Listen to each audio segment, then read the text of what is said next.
Hey everyone, today we are talking about the funniest thing in the world, people dying. More specifically, we're talking about the assassination of Archduke Ferdinand. A lot of you are probably vaguely familiar with the events that went on that day, as it was the event that was responsible for World War I. But what history books rarely talk about, and the most important part to me, is the absolute hilarity of everything that led up to him dying. To give you an idea, there were 7 people trying to kill him, and all of them failed, and then he seemingly died by total luck. We're gonna go ahead and get into it, but as always, thank you for watching. But first, a word from our sponsor. What could Archduke Ferdinand have been doing that would have saved him from dying and therefore prevented World War I and II? That's right, the thing you knew was coming whenever I started doing ads is here now to save the day: Raid Shadow Legends! Raid Shadow Legends is the only game to offer a console experience on mobile platform. Everything from bosses, dungeons, a single player story campaign, as well as a player versus player team experience. And with over 500 playable characters, it's all the fun of World War I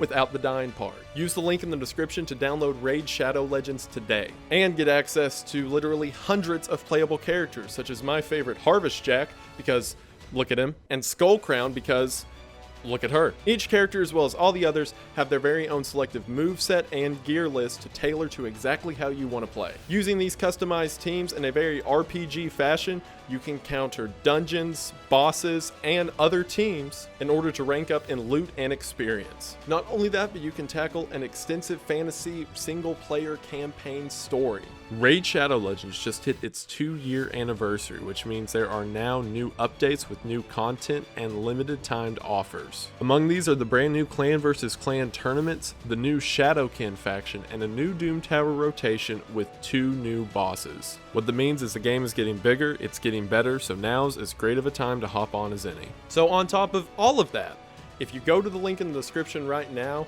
you will be able to unlock Jotun as a legendary character, 100,000 silver, 50 gems, and 3 shouts to unlock new playable characters, but you have to hurry because this is a first time bonus only available for the next 30 days. You can access all these rewards as soon as you log in by going to the inbox in the top right of the home hub. My account name in the game is Wendigoon because of course it is. So if you see me, feel free to join my clan. Raid Shadow Legends offers a unique experience that you won't find anywhere else. So once again, go to that link in the description to be able to get all of your first time unlocks and begin playing today. Thank you so much to everyone for watching this. Thank you so much to Raid for sponsoring the channel. It really does mean a lot. You all are the best for the continued support. So thanks once again to everyone who's watching. Thank you to the sponsor, and we are back to the video. So most people just know the broad strokes, the idea that Gavrilo Princip shot Archduke Franz Ferdinand and started World War I. But there's a lot more to it than that. See, Franz Ferdinand was set to take the throne of the Austria-Hungarian Empire. At the time,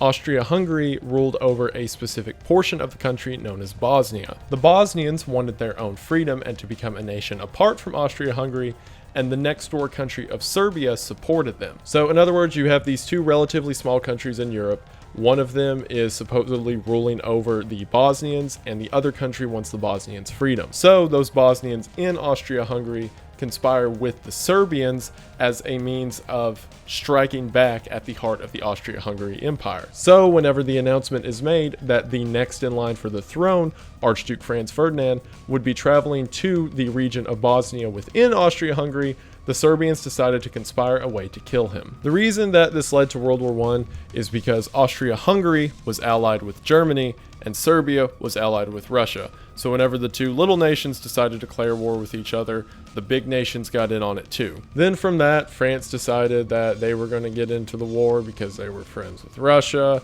And then Belgium was near France, and then it looked like Germany was going to go through Belgium, and Belgium was friends with England, so England got involved.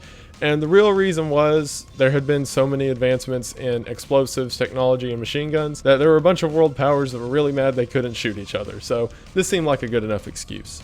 So going back to this event specifically, the assassination was supposed to take place in a town known as Sarajevo in June of 1914. There was an assassins group that was made up of Bosnians in Austria-Hungary, but paid for and supplied by the Serbians known as the Black Hand. These men were assembled by a Serbian general named Ilic, or Ilis. I'm going to butcher all of these pronunciations, by the way, so get used to it. I'm going to try my best, but if I'm wrong, I don't know, be mad about it. The 6 men recruited by the Black Hand to carry out the assassination were Muhammad, Vaso, Nedeljko, Karjeko, Trifko, and Gavrilo.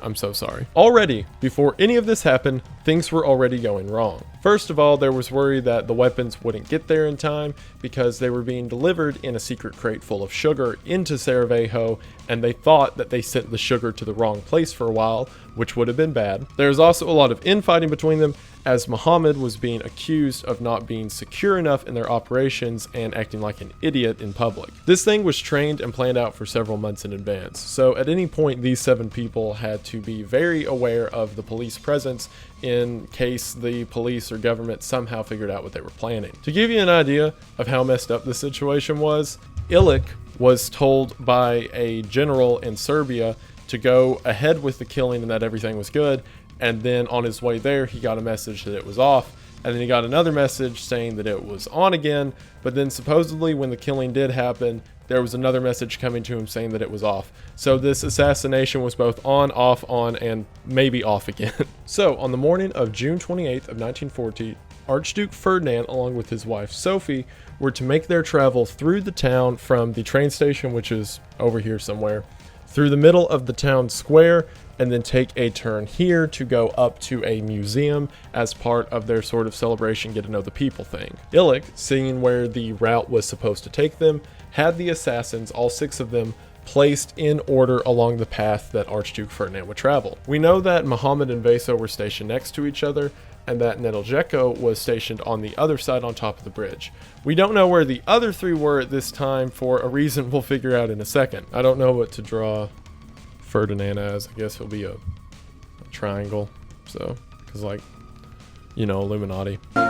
So shortly before 10 a.m., the Archduke Ferdinand arrived with his wife, the Duchess Sophie, at the train station in order to begin their journey through town as a sort of parade. The Archduke was in the third of a 6-car parade which would be traveling through the middle of town. It was also very easy to distinguish which one they were, as theirs was the only car that was convertible with the tops off and with the fancy looking man waving next to his wife. Also, as we're going to come to find out, things were going equally horrible for the Archduke and them, as soon as they took off, the chief of police left 3 of his guys at the train station because what had happened is he opened the door for 3 security guards to step in. 3 of the wrong guards stepped in. He assumed that was his guys and drove off and left a couple empty cars with just drivers in them. So now the 6-car parade is on its way through town and the 6 assassins are waiting to kill them. So the car is approaching and the first people it passes by is Muhammad and Vaso.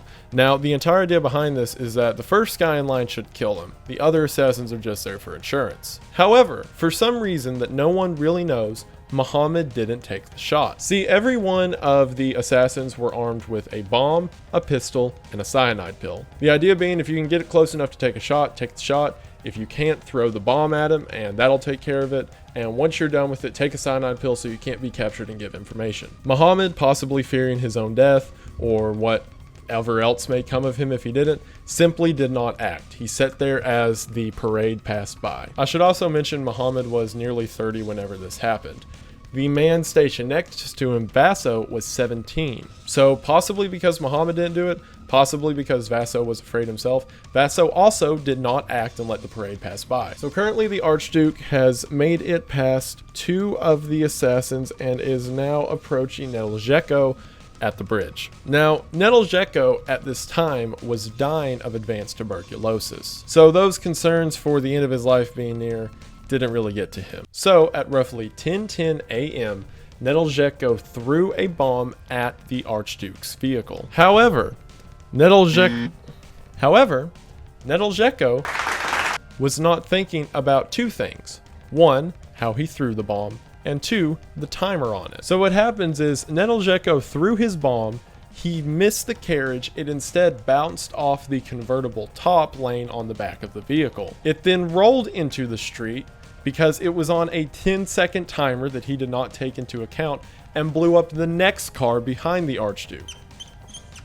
So when the explosion went off, the bomb was laying underneath the car and it immediately blew up the engine and the front part of the vehicle. Somehow no one died, but keep in mind it's a parade and there's people on either side of the street watching, so the explosion and the shrapnel ended up injuring 20 people, with the Archduke and Sophie being totally fine. So this quickly adapted from a parade into a self-defense situation, and the Archduke and them got out of there. Neljeko decided to stick to the plan and kill himself so he cannot give up information, so he popped the cyanide pill and jumped into the Miljako River. However, the cyanide pill at this point was really old, so instead of killing him, it just induced intense vomiting. Not only that, but the river he tried to jump into was in its dry season and was only 13 centimeters deep. So Neljeko popped a pill, tried to jump into the water, instead broke his legs and began throwing up violently. To which the crowd of paraders that were mad because he just threw a bomb into the parade swarmed him, nearly beat him to death before the police came and arrested him. So the reason I mentioned earlier we're not sure where the other 3 assassins were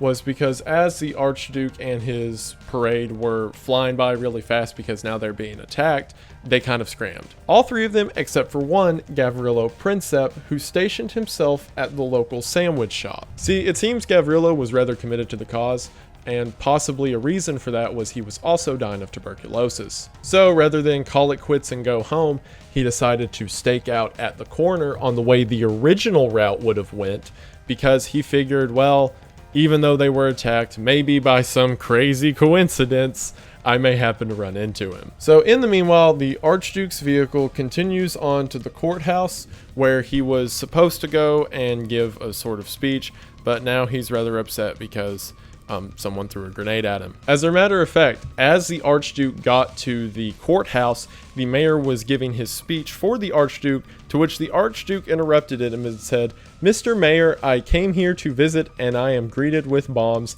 It is outrageous." Not only that, but whenever the Archduke went to give his speech, he didn't have it on him because the speech was in the vehicle that was blown up. So someone had to go retrieve the speech from the destroyed car, which was covered in blood, and hand the bloodied piece of paper to the Archduke while he was at the podium, to which he added on during the speech in describing how much he loves the people of the town of Sarajevo, as I see in them an expression of their joy at the failure of the attempt at assassination. Yeah, failure. So as the speech was over and their niceties were made, the sort of security team had a little huddle to figure out what to do next, because it was supposed to be a fun and happy parade, and now they're trying to kill him. One of the security chiefs brought up the idea, well, Sarajevo has their own military. Why don't we just have the military come line the streets and make guard for the Archduke? To which the mayor said, no, they're in training. They won't be dressed appropriately for this situation.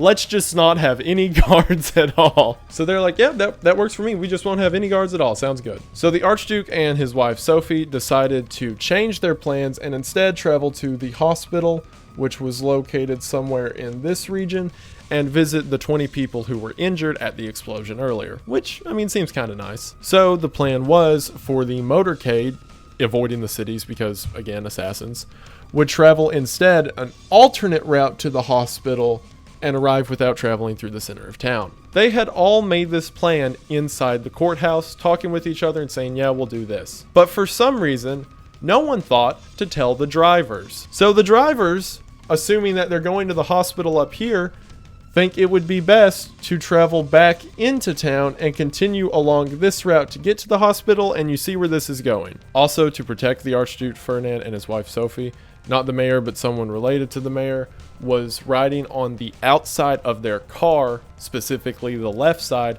to protect them from anyone that may be standing over here as they're driving. So as soon as the parade of vehicles start, they don't take this turn, they take this turn back into the center of town. Keep in mind, Archduke Ferdinand's still in the third car at this point. As soon as they take that turn into the center of town, the people in the 2 front cars tell the drivers, no, we're not going this way, we're going straight north.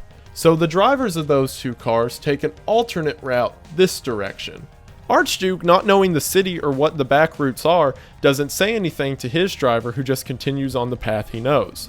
Which means the Archduke is now completely alone in the front driving this direction. As they're getting to this point, As they're getting to this point, the guard who was hanging on the side of the vehicle figures out that what's going wrong and tells the driver to pull over and stop and put it in reverse so they can get back with the group. However, the issue was the vehicle that they were in did not have a reverse, and instead they had to get out and push it. So the driver decides to turn in at this corner, stop, get out, and go around to the front. He stopped in front of a sandwich shop, which was the sandwich shop that Gavrilo Princip was waiting inside of. So picture this, you're Gavrilo Princip. You're like, well, I'm not gonna kill this guy. I'll just wait around because maybe he'll come through here for some reason. And then while you're waiting there at the sandwich shop, his driver parks, gets out of the car, walks around to the front, and the only guard is hanging on the other side of the vehicle. There's absolutely no historical evidence for this, but between the mayor saying we don't guard the streets and then letting the driver drive to the sandwich shop, I can't help but feel he somehow wanted the Archduke to die as well. Also, the funniest thing about all of this to me is despite the number of misadventures that happened, this is what started World War I. And I can't help but imagine there was a moment in time where Gavrilo was walking out of the shop with like a Subway sandwich in his hand and a gun in the other, and then the Archduke pulls up and parks directly in front of him. And there had to be a moment of time where he decided between a sandwich and starting the largest war of humanity's history, and he chose violence. So Gavrilo simply walked a couple feet forward, stood up on the edge of the car, pulled his handgun, and shot the Archduke once in the neck and then Sophie in the chest. I actually didn't know this until doing research for this. It always struck me as odd that Gavrilo shot Sophie too, as she was just there. And yeah, people commit political assassinations for their own people or whatever, but there's something especially evil about murdering a mother for seemingly no reason. He said during the trial that what had actually happened is he shot the Archduke and then tried to shoot the guard on the other side of the vehicle who was raising a gun towards him, but Sophia leaned over to protect her husband and got in the way of the bullet. And he felt so sick having shot a woman that he decided he didn't want to keep fighting, which was interesting. Also, he kept apologizing over and over in the trial for having murdered Sophia and orphaning their children. So Gavrilo then stepped off of the vehicle and then put his gun into his own mouth in order to shoot himself, but he hesitated for a minute and the police managed to tackle him before he could do anything. In the trials that came afterwards, it was really interesting because it seems every conspirator kind of backtracked on their role in the actual assassination. Eventually, everything I just talked about came out as the truth, but for a long time the argument being upheld was that, oh, I'm not a part of it, I was forced to do it, or they would have killed my family.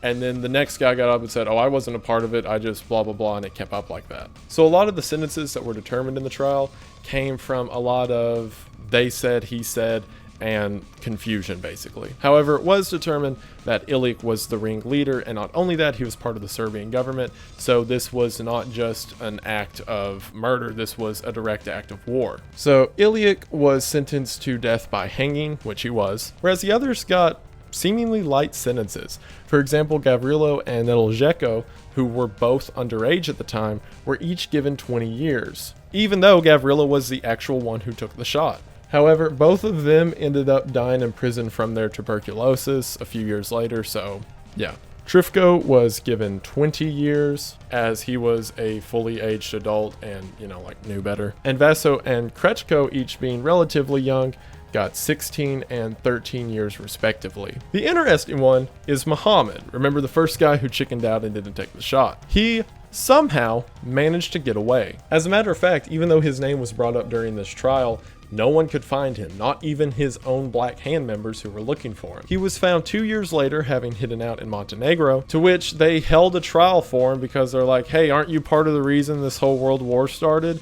And he was like, yeah. And they're like, oh, okay. 4 years should do it. And then he got out and went fine. Which leads me to believe that everything combined, Muhammad was probably kind of a rat, considering he was the one they were getting mad at because he was making a jerk of himself in public and going to get them found out. And then he didn't take the shot, and then he ran away, and then he somehow managed to only get 4 years out of this. I just wanted to talk about this whole thing for the sheer absurdity of it, and how absolutely weird it is that this is what started the largest conflict in human history and then caused the other largest conflict in human history about a couple decades later. The only reason these assassins managed to pull off the job is because the people that they were trying to kill were as equally, if not more, incompetent than they were. So yeah, that's this. I hope you enjoyed this history lesson. People said I exude like cool dad history teacher vibes, so I thought, you know, why not? I want to say sincerely, and it means the most, thank you all for watching. You guys are amazing. I can't get over like how well this channel's doing. 200,000 subscribers now, and it, like I said before, 10,000 seemed impossible. So you can imagine how I feel right now 20 times over that, but it really does mean the most. Thank you guys so much for just all of this, for being a part of this. If you're just watching, if you're a subscriber, whatever, just thank you for being here. Above that, a massive thank you to my patrons. I can't tell you what it means that you all support me monetarily and directly. For the content that you view is worth your, not only your time but your money, and it blows my mind and it means the most. So thank you so much to my patrons. As you can see here, thank you to my top tier patrons. I couldn't do it without you guys. You all mean the most. Thanks Jab, and then there's Pef, and then there's your boy the real Cody, and then there's J-Bops, and I'm just like thinking of names. But yeah, you all, I love all of you. You're the best. It really does mean the world. So thank you all so much. Thank you again, all my viewers, subscribers, and patrons. It means the world, and I can never say thank you enough. So thank you. The next part of the conspiracy theory iceberg will be releasing either right before or right after this video goes up, so stay tuned for that if it isn't out already. Really big iceberg coming up soon, as well as some more freaky, sciencey history stuff sort of similar to this. But regardless, if you don't care about any of that, thank you all for watching. And for those who want to watch something later, thank you all so much for your continued support, and I will see you in the next one. Bye!